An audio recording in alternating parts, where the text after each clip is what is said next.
আমাৰ সাংবাদিক বন্ধুসকল, আজি আমাৰ ইয়াতে দহৰা কৃষি পথাৰত প্ৰায় ২-৩খন গাঁৱৰ এই সমগ্ৰ কৃষি ক্ষেত্ৰত বিভিন্ন স্তৰৰ ভূমি স্বত্ব ভোগ কৰি থকা মানুহ আছে ইয়াৰ মাজত প্ৰতিনিধিত্বমূলকভাৱে। আৰু এই মানুহখিনি কোনো মেডি নিষ্পিখেৰাজ পট্টাদাৰ আছে, কোনো ইয়াতে চৰকাৰী নথিভুক্ত অফিচিয়েল ৰায়ত আছে, আৰু নথিভুক্ত দখলকাৰ আছে। নিয়মীয়াকৈ অন্তত 2খন পট্টাৰ 70 বিঘাৰ ওপৰৰ ভূমিত খাজনা দিয়া ইয়াতে দখলকাৰ আছে, আৰু 45 আৰু 51 নম্বৰ এই 2খন পট্টা দহৰা গাঁৱৰ। এতিয়া এই মাটিখিনি একেবাৰে পুৰণা যিসকল পট্টাদাৰ, মানে ব্ৰডলি স্পিকিং বুজৰ বৰুৱা পৰিয়াল, এই বুজৰ বৰুৱা পৰিয়াল অৰিজিন পট্টাদাৰ হয়, কিন্তু তেওঁলোকৰ পট্টাৰ অধীনস্থ বহু মাটি ইতিমধ্যে 1972 চনৰ চিলিং আইন মতে, 72-73 চিলিং আইন মতেও এই মাটি বিভিন্ন জনৰ হাতলৈ হস্তান্তৰ হৈছে। সেই নথিবোৰো আছে। চিঠা জমাবন্দী কওক বা জমাবন্দী কওক, বা ইয়াতে বহুতৰ কমেও 6-7খন খতিয়ান ইতিমধ্যে তেওঁলোকৰ হাততে আছে, তেওঁলোকে লৈ আহিছে। খতিয়ান পট্টাৰ অধীনেই হওক, অৰ্থাৎ তেনেকুৱাকৈ এই মাটিবোৰ বিভিন্ন সময়ত বিভিন্ন ধৰণে প্ৰতিষ্ঠিত ভূমি আইন অনুসৰি বিভিন্ন জনলৈ হস্তান্তৰ হৈ আছে। এতিয়া এই মাটিটো যেতিয়া সংশ্লিষ্ট ৰায়ত দখলকাৰ আৰু খেৰাজ পট্টাদাৰ সকলৰ অজ্ঞাতে ইয়াতে যেতিয়া মাটি সীমা সমজোৱাৰ নামত মাটিটো হস্তান্তৰৰ এটা প্ৰক্ৰিয়া চলি আছে, তেতিয়া এই মানুহখিনি আচলতে স্বাভাৱিকতে আতংকিত হৈছে, আৰু তাৰ কাৰণে তেওঁলোকে পথাৰলৈ ওলাই আহি সেইদিনা বাধা দিছিলে। কোন তাৰিখ আছিলে সেইদিনা? যোৱা 5 জানুৱাৰী। তো গতিকে সেই ঘটনাটোক কেন্দ্ৰ কৰি এটা অবিশ্বাসৰ বাতাবৰণ সৃষ্টি হৈছে এই একাংশ পট্টাদাৰ আৰু আনংশ ৰায়ত আৰু নতুন পট্টাদাৰসকলৰ মাজত। আৰু এই যিটো সংঘাত বা যিটো অবিশ্বাস তেওঁলোকৰ মাজত সৃষ্টি কৰা হৈছে, আৰু আমি এই কথা নিৰ্ভৰযোগ্য সূত্ৰে খবৰ পাইছোঁ, এই সংঘাত বা এই বিভ্ৰান্তিকৰ পৰিস্থিতিৰ পিছফালে আচলতে এটা চক্ৰ আছে, যিটো চক্ৰই এই দুয়োপক্ষ বা তিনিওপক্ষৰ মাজত সংঘাত সৃষ্টি কৰি এই বিস্তীৰ্ণ কেইবাশ বিঘা মাটিৰ এই যিখন পথাৰ দহৰা মলখাট পীতাম্বৰ হাটবাজাৰলৈ, এই গোটেই বিস্তীৰ্ণ এই কেইবাশ বিঘা মাটিৰ যিখন কৃষি পথাৰ, এই কৃষি পথাৰ আচলতে বাহিৰৰ কোনোবা বনিয়াৰ হাতলৈ হস্তান্তৰৰ এটা প্ৰক্ৰিয়া চলিছে।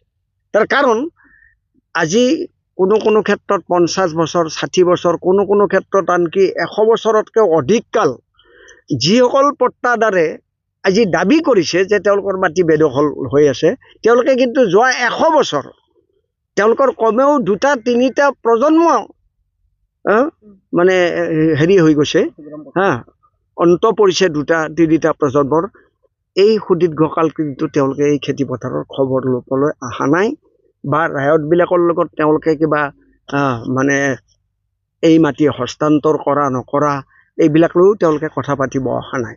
আজি 100 বছৰৰ পিছত, 80 বছৰৰ পিছত, 60 বছৰৰ পিছত তেওঁলোকে কেলে আহিছে, আৰু তেওঁলোকক যিসকল মানুহে সংগ দিছে সেই সকলৰ মানে কোনো অস্তিত্ব এই অঞ্চলৰ মানুহে নাজানে। গতিকে তাৰ পৰাই এখেতসকলে এই কথা মানে নিশ্চিতভাৱে যুক্তিসংগতভাৱে সন্দেহ কৰিছে যে এইটো আমি 100 বছৰতকৈ অধিক কাল দখল ভোগ কৰি থকা অফিচিয়েল ৰেকৰ্ডেড ৰায়ত য'ৰ আছে ভালে সংখ্যক, সেইসকলৰ অজ্ঞাতে আচলতে এই মাটিটো একাংশ পট্টাদাৰে কোনোবা বাহিৰৰ বনিয়াৰ ওচৰত হস্তান্তৰ কৰিব বিচাৰিছে বা এটা চক্ৰান্ত কৰিছে। সেইকাৰণে তেওঁলোকে এইটোৰ প্ৰশ্ন উত্থাপন কৰিছে, আৰু ইয়াৰ উত্তৰ দিবলৈ গৈ তেওঁলোকে যি কথা কৈছে একাংশ পট্টাদাৰ, তেওঁলোকে কোৱা কথাৰ সাৰ বস্তুটো কি যে তেওঁলোকে কৈছে যে সামান্য অংশ মাটিত ৰায়তী স্বত্ব পোৱা কেইঘৰমান মানুহৰ বাহিৰে বাকী সমস্ত অন্য মানুহবিলাকে বেদখল কৰি আছে। অৰ্থাৎ ইয়াতে থলুৱা প্ৰতি ঘৰ মানুহ, আনকি একেবাৰে অবৰিজিনেল মানে এবৰিজিনেল যিসকল ইয়াত ইনহেবিটেড বড়ো যিখিনি মানুহ, জনজাতি যিখিনি মানুহ, সেইখিনি মানুহক পৰ্যন্ত তেওঁলোকে আচলতে বেদখলকাৰী সজাব বিচাৰিছে। এতিয়া আমি তথ্যৰ পৰা গম পালোঁ যে তেওঁলোকে আচলতে বেদখলকাৰী নহয়, তেওঁলোকে বৈধ দখলকাৰ। তেওঁলোকৰ অফিচিয়েল ৰায়তী স্বত্বৰ নথি আছে তেওঁলোকৰ হাতত। তেওঁলোকে ভোগ দখল কৰি থকাৰ কাৰণে যি প্ৰয়োজনীয় খাজনা, যি ৰাজহ চৰকাৰক সোধাব লাগে বা জমিদাৰক সোধাব লাগে, সেই খাজনাও সোধাই আছে। সেই সূত্ৰে এই অঞ্চলৰ বহুত মানে চিলিং উদ্বৃত্ত মাটিত তেওঁলোকে মানে খেৰাচ পট্টা পাইছে। সেই মাটি তেওঁলোকে তেওঁলোকৰ পৰা কিনি লৈছে খৰিদা সূত্ৰে। আমাৰ এই কলিতাসকলে খৰিদা সূত্ৰে তেওঁলোকৰ মানে নিজৰ হাতত পট্টা আছে। এই মানে আপোনাৰ 45 আৰু 51 যি দুখন পট্টা, সেই পট্টাত তেওঁলোকৰ খৰিদা সূত্ৰে পোৱা 45ত আছে। তো গতিকে এই কথাৰ পৰা আমি এই কথাটোকে অনুমান কৰিছোঁ যে আচলতে 100 বছৰতকৈও অধিক কাল এই কৃষি শ্ৰেণীভুক্ত মাটি, য'ত কৃষকসকলে তেওঁলোকৰ পৰিয়ালক পোহপাল দি আছে, সেই মাটিৰ পৰা তেওঁলোকক বঞ্চিত কৰা এক গভীৰ চক্ৰান্ত চলিছে। বৰ্তমান চৰকাৰৰ যিটো কৃষিভূমি অবৈধভাৱে কৰ্পৰেটৰ হাতলৈ যে হস্তান্তৰৰ যিটো পলিচি, সেই পলিচিৰ এইটো হ'ল পৰিণাম। আমি সকলোৱে জানো যে যোৱা সময়ছোৱাত প্ৰায় গোটেই অসমৰ প্ৰায় 3 লাখ বিঘা মাটি হস্তান্তৰ হৈছে। মানে 2016 পৰা 2021লৈকে আনকি সংবাদ মাধ্যমত এই তথ্য প্ৰচাৰো পাইছে, 2,80,000 কিমান শ বিঘা মাটি ইতিমধ্যে মাত্ৰ 5 বছৰৰ ভিতৰত অনাকৃষি খণ্ডলৈ হস্তান্তৰ হৈছে। আৰু এই অনাকৃষি খণ্ডলৈ হস্তান্তৰিত মাটি আমি অন্তত আমাৰ ৰঙিয়া মহকুমাত জানো মোৰ দেন 80% বনিয়াৰ হাতত গৈছে। তো গতিকে সেই প্ৰক্ৰিয়াৰ এইটো এটা অংশ। আৰু সেইকাৰণে আমি সকলো পক্ষকে অনুৰোধ জনাইছোঁ, মই ব্যক্তিগতভাৱে আমাৰ বুজৰ বৰুৱা পৰিয়ালক অনুৰোধ জনাইছোঁ যে তেওঁলোকৰ ভিতৰত এই যিটো বিবাদ আজি নতুনকৈ থিয় কৰা হৈছে, সেই বিবাদ চৰকাৰী প্ৰশাসনৰ মধ্যস্থতাত মীমাংসা কৰা হওক। আৰু সেই মীমাংসা সূত্ৰৰ তেওঁলোকে আইনগতভাৱে সেই সূত্ৰ নিৰ্ধাৰণ কৰিব, কিন্তু এটা আমাৰ জাতীয় স্বাৰ্থ বা ৰাজহুৱা স্বাৰ্থ তেওঁলোকে তাত অক্ষত ৰাখিব লাগিব। সেইটো কি, যে আমাৰ থলুৱা মানুহৰ হাতৰ পৰা আন বাহিৰৰ মানুহৰ হাতলৈ যাতে এই মাটি হস্তান্তৰ নহয়, 1 নম্বৰ। 2 নম্বৰ কথা, শ্ৰেণী পৰিৱৰ্তন নোহোৱাকৈ যিবোৰ মাটি এতিয়া হস্তান্তৰ হৈ আছে, আমাৰ এই ওচৰতে কিছু ফেক্টৰী দেখা পাইছোঁ, আমি জনাত এই মাটিবোৰ 2 নম্বৰী উপায়েৰে হস্তান্তৰ হৈছে, কাৰণ এই মাটিবোৰ আচলতে কৃষিভূমি আৰু এই কৃষিভূমিৰ শ্ৰেণী পৰিৱৰ্তন নকৰাকৈ সেই মাটিবোৰ হস্তান্তৰ হৈছে।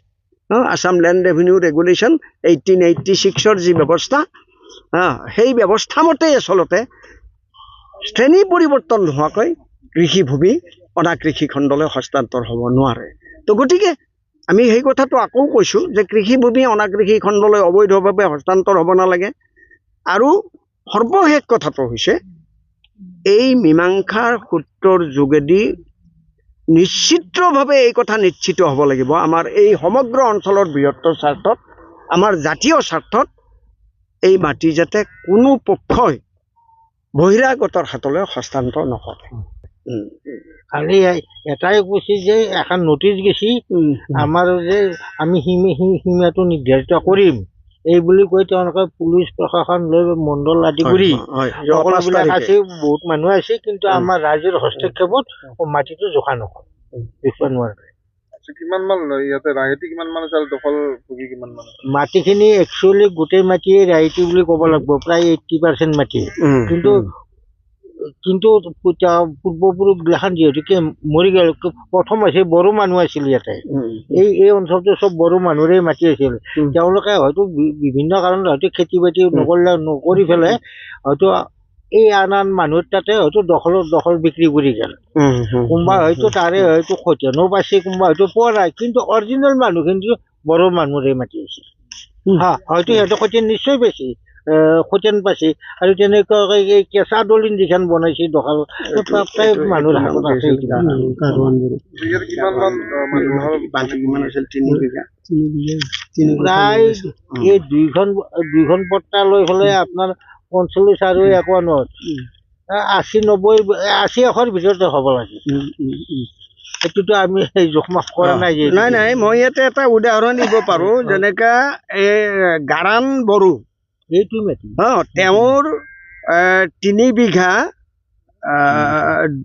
3 কঠা 9 লেচা মাটিত তেওঁ আপোনাৰ ৰায়ত মই এটা উদাহৰণ দিছোঁ এওঁলোকৰ পূৰ্বপুৰুষসকল কিন্তু এই গোটেই পথাৰৰে বিস্তীৰ্ণ অঞ্চলৰ মালিক আছিল কিন্তু শেষ পৰ্যন্ত যিহেতু সেই ৰজাৰ দিনত মানে সাধাৰণ মানুহে মাটিৰ কোনো স্বত্ব পোৱাৰ অধিকাৰ নাছিল সেই আদ্যবন্ত বুলি বা ৰাজপুৰোহিত বুলি বা দেৱালয়ৰ মানে দলয় বুলি বিভিন্ন স্তৰৰ তেতিয়া মধ্যযুগৰ মানে ভূমি ব্যৱস্থা মতে তেওঁলোকে মাটিৰ মালিক হৈ গ'ল গতিকে এওঁলোক ৰায়ত হ'ল আৰু ৰায়ত হৈ শেষ পৰ্যন্ত ৰায়ত হিচাপেও তেওঁলোকে নথিভুক্ত হ'ল কিমান 3 বিঘা 3 কঠা 9 লেচা মাটিৰ গাৰাণ বড়ো চাব দেই এতিয়া এই মাটিটো যদি তেওঁলোকে কয় যে আমাৰ পট্টাৰ মাটি এইটো সেইটো তেওঁলোকে মানি ল'বনে অৰ্থাৎ প্ৰশ্নটো সেই ডিছপিউটটো আমি মীমাংসা কৰিম তেওঁলোকৰ লগত মুখামুখি বহিম আমাৰ ৰাইজে ইতিমধ্যে একমত হৈছে আমি তেওঁলোকৰ লগত বহি এইটো চেটল কৰোঁ যদি আমি আইন অনুসৰি আমাৰ মাটিৰ যদি আমি মানে কি কয় দখলী স্বত্ব বা মালিকী স্বত্ব যদি পাব লাগে আৰু নাপাব লাগে যদি নাই আমি ৰায়ত হিচাপে থাকিম আমি দখলকাৰ হিচাপে থাকিম কিন্তু এই মাটি আমাক উচ্ছেদ কৰি আনৰ হাতলৈ হস্তান্তৰ কৰা নচলোৱা এইটো হৈছে তেওঁলোকৰ কথা ইয়াতে আছে ভালেমান মানুহ আপোনালোকে সুধিলেই গম পাব তেওঁলোকৰ হাতত নথি আছে কিমান বিঘা মাটিৰ খাজনা দিছে কিমান বিঘা মাটিৰ কিমান বছৰ তেওঁলোকে খেতি কৰি আছে তেওঁলোকে লৈ যাব মানে লৈ যাবৰ যদি তেওঁলোকৰ মানে হেৰি থাকে আইনগত যদি বৈধতা থাকে যেনেকুৱা তেওঁলোকে যদি আজি মই অলপ আগতে ক'লোৱে যে এই মাটিৰ ওচৰত সেইসকল পট্টাদাৰ কোনো ক্ষেত্ৰত 100 বছৰ কোনো ক্ষেত্ৰত 60-80 বছৰলৈকে কোনো খবৰ নাই যোৱা 5 জানুৱাৰীতে তেওঁলোক আহিল প্ৰশাসন আৰু মণ্ডলক লৈ তো গতিকে তাৰ পৰা এই কথাটো প্ৰতিপন্ন যে এই 50-60 বছৰ বা 100 বছৰ যিসকল মানুহে এই মাটিত তেওঁলোকে খেতি কৰি আছে তেওঁলোকে বসবাস কৰি আছে 100 বছৰৰ অধিক কাল সেই মাটিত তেওঁলোকে যদি কোনো নথিভুক্ত যদি স্বত্ব তাত ভোগ কৰা নাই তাৰ কাৰণে দে আৰ নট ৰেছপন্সিবল এইসকল মানুহ দায়ী নহয় সেইকাৰণে চৰকাৰী ব্যৱস্থাটো জগৰীয়া এতিয়া ধৰক মাটি একডোখৰ কিনিছে 20 বছৰলৈকে নামজাৰি হোৱা নাই দৰখাস্ত কৰি থৈছে নামজাৰিৰ ক্ষেত্ৰত হয়তো অবজেকশ্যন দি থৈ দিছে অৰ্থাৎ এই বস্তুবিলাক চাব লাগিব সেইকাৰণেই কৈছোঁ যে প্ৰশাসনৰ মধ্যস্থতাত এওঁলোকৰ লগত মুকলিকৈ আলোচনা হওক তেওঁলোকে নথি লৈ আহক এওঁলোকৰ নথি এওঁলোকৰ হাতত থাকিব আৰু ফিজিকেল যি মানে এভিডেন্স সেইটোও থাকিব সেইটোৰ পৰিপ্ৰেক্ষিতত এই বিবাদৰ মীমাংসা হওক কিন্তু এই মানে 100 বছৰ ধৰি যিসকলে এই মাটিত খেতি কৰি পৰিয়াল পোহপাল দি আছে তেওঁলোকৰ অজ্ঞাতে যদি কোনো হস্তান্তৰৰ যদি ব্যৱস্থা হয় বিক্ৰী যোগে হওক অন্য প্ৰকাৰে হওক সেইটো কিন্তু ৰাইজে বাধা দিবলৈ বাধ্য সেইটো প্ৰতিৰোধ কৰিবই ৰাইজে আৰু আমি আপোনালোকৰ যোগেদি সেইসকল পট্টাদাৰক যোৱা 5 তাৰিখে যিসকলে ইয়াতে সীমা সমজোৱাৰ নামত মাটিটো মানে কিবা কৰিবলৈ আহিছে তেওঁলোকলৈও অনুৰোধ জনাইছোঁ প্ৰশাসনকো অনুৰোধ জনাইছোঁ যে দখলকাৰসকল ৰায়তসকল বা অন্যান্য পট্টাদাৰসকল আৰু এই বুজৰ বৰুৱা পৰিয়ালৰ আলোচনা হওক মুখামুখি সেই আলোচনাত মীমাংসা হওক 1 2 নম্বৰ কথা এই মাটি শ্ৰেণী পৰিৱৰ্তন নকৰাকৈ কোনো হস্তান্তৰ হ'ব নালাগে যেতিয়ালৈকে মীমাংসা নহয় আৰু 3 নম্বৰ কথাটো হ'ল কোনো পক্ষৰ দ্বাৰা এই কৃষিভূমি অনাকৃষি খণ্ডলৈ মানে বহিৰাগত বনিয়াৰ হাতলৈ হস্তান্তৰিত হ'ব নালাগে এইখিনি হৈছে আমাৰ কথা আৰু এটা ডাঙৰ কথা আমি লক্ষ্য কৰিছোঁ মানে আমাৰ যিটো সাধাৰণ অভিজ্ঞতা মাটিৰ যেতিয়া সীমা সমজি ল'ব লগা হয় তাৰে মাটি নহওক কিনাৰ ক্ষেত্ৰতে হওক বা বিক্ৰী কৰাৰ ক্ষেত্ৰতে হওক হয়। সীমা সমজি ল'বৰ সময়ত তাৰ ওচৰ পাজৰ যিখিনি পট্টাদাৰ তাৰ চুবুৰীয়া যিখিনি মানুহ সেইখিনি মানুহক লগত লৈ সেইখিনি মানুহলৈ নটিচ কৰাৰ পিছত তেতিয়াহে সীমা সমজি লোৱাৰ প্ৰশ্নটো আহে। কিন্তু আমি 5 তাৰিখে যিটো ঘটনা দেখিলো, আমি যিটো প্ৰত্যক্ষ কৰিলো যে তেওঁলোকে পুলিচ প্ৰশাসন লৈ মানে হুৰমুৰকে আহি ৰাইজৰ মাজত মানে কোনো মানে হেৰি নিদিয়াকৈ বাকী যিখিনি মানুহক নটিচ কৰিছে তেওঁলোকক জনাইছে কথাটো, কিন্তু বাকী চুবুৰীয়া যিখিনি তেওঁলোকক কোনো নিশ্চয় নটিচ কৰিব লাগিব। তেওঁলোকৰ কিবা আপত্তি থাকিব পাৰে, নটিচ কৰিব লাগিব, নটিচ কৰিব লাগিব। আৰু প্ৰথম কথা আৰু আমাৰ ডাঙৰ অভিজ্ঞতাটো হৈছে কি যে এতিয়া পৰ্যন্ত তেওঁলোকৰ মাটি কিমান, যদি তেওঁলোকৰ সেই মাটিৰ অধিকাৰে আছে কিন্তু মাটিৰ পৰিমাণ কিমান সেই পৰ্যন্ত স্পষ্টকে ক'ব পৰা নাই। সীমাটো দূৰৰে কথা, যুগ যুগ ধৰি আমি খবৰেই যেতিয়া নহয়। তাতকেও ডাঙৰ কথাটো কি, তেওঁলোকে সীমা চমজাবলৈ আহিছে হয়, তাৰমানে তেওঁলোকৰ মাটিৰ সীমা তেওঁলোকে নাজানে। তাৰমানে এই মাটিত বেলেগ মানুহসকল আছে, সেই মানুহবিলাকে জানিব লাগিব নহয় সীমা চমজাবলৈ আহিলে। বাউণ্ডাৰীৰ কথাটো বেলেগে, এই মাটিত ধৰক এইখিনি মাটি তেওঁলোকে সীমা চমজাবলৈ হৈছে। এই মাটিখিনি এখেতে খেতি কৰি আছে, এখেতে গম নাপায়, এখেতে জানে এইখিনি মাটি কাৰ। বংশানুক্ৰমে এখিনি খেতি কৰিছো, মোৰ ল'ৰাই কৰিব। এই দহৰাৰ কৃষি পথাৰত মাটিৰ সীমা অথবা মাটিৰ মালিকানক লৈ যি ডিস্পিউট হৈছে, এই ডিস্পিউট আমি প্ৰশাসনৰ মধ্যস্থতাত মীমাংসা কৰাৰ কাৰণে দাবী জনাইছোঁ। 1। 2 নম্বৰ কথা, এই মীমাংসা সূত্ৰ উদ্ভাৱন কৰিবলৈ যাওঁতে ইয়াতে 100 বছৰতকৈ অধিক কাল এই মাটিত খেতি কৰি থকা কৃষিজীৱীসকলৰ সামান্যতম ক্ষতি হ'ব নালাগিব। 2 নম্বৰ দাবী। 3 নম্বৰ দাবী হ'ল, যদি এই প্ৰক্ৰিয়াটো যেতিয়ালৈকে মীমাংসা নহয় তেতিয়ালৈকে এই অঞ্চলৰ কৃষিভূমি শ্ৰেণী পৰিৱৰ্তন নকৰাকৈ অনা কৃষি খণ্ডলৈ হস্তান্তৰ হ'ব নালাগিব। 4 নম্বৰ কথা, সংশ্লিষ্ট সকলো পক্ষই এইটো নিশ্চিত কৰিব লাগিব, প্ৰশাসনকে ধৰি, যে এই অঞ্চলৰ থলুৱা more than 100% থলুৱা মানুহ ইয়াৰে, আনকি ভূমিপুত্ৰ বড়ো জনজাতিসকলো ইয়াৰ মানুহ, সেই সকলৰ মাটি কোনো পধ্যে বহিৰাগত বনিয়ালৈ হস্তান্তৰ হ'ব নোৱাৰে। এইকেইটাই হ'ল ৰাইজৰ মূল দাবী। কিমান বিঘা মাটি আছে ইয়াতে? এতিয়া যিখিনি তেওঁলোকে ক্লেইম কৰি আছে, যিটো মানে এৰিয়াৰ তেওঁলোকে সীমা তথাকথিত সীমা চমজিবলৈ আহিছে, সেই মাটি তেওঁলোকৰ ভাষাতে ক'ব লাগিলে 70 বিঘাতকৈ অধিক। কিন্তু সেই একে ধৰণৰ মাটি এই বিস্তীৰ্ণ অঞ্চলত কেইবা 100 বিঘা মাটি। ইয়াতে আনকি জমিদাৰসকলৰ চিলিংগুটবৃত্ত মাটিত কিছুমান মানুহে পট্টা পাইছে, সেই পট্টা আকৌ খৰিদা সূত্ৰে আনলৈ হস্তান্তৰ হৈছে। এই ধৰণৰ ঘটনাও বহু আছে। হয়, খতিয়ানদাৰ আছে, নথিভুক্ত অন্যান্য ৰায়ত আছে, আৰু ভোগ দখলকাৰ আছে।